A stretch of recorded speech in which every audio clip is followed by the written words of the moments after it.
ఎవరికి ఎన్ని కోట్లను బయటికి రావాలని చేశాడు. మారం అంటున్నాడు, 20 రూపాయలు అంటున్నాడు, 2000 అంటున్నాడు, 500 అంటున్నాడు. ఇవన్నీ గంగలో పోయమంటున్నాడు. వాడు అమ్మ మొగుడు దాని డబ్బు పోయడానికి వాడు అమ్మ నిలదు కదా, ఎక్కడ అమ్ముకో గణించుకున్నారు. వీడంతమంది ఏమైపోతారని. అందుకోసం మళ్ళీ వాడు మారుస్తాడా? ఏం మారుస్తాడు? వాడు బుద్ధిందా లేదా? గవర్నమెంట్ ఎలా చేశాడు, ముందుకున్నాడు. కారణం ఏమిటి? వాడు తెలుసుకోవాలి కదా.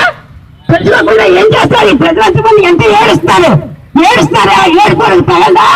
విధవా దరిద్రం ఉండే కొడుకు, అలాంటి విధవరా గంజా కొడుకులు అంతమంది గవర్నమెంట్ అలా ఉన్నది తప్పున్నారా?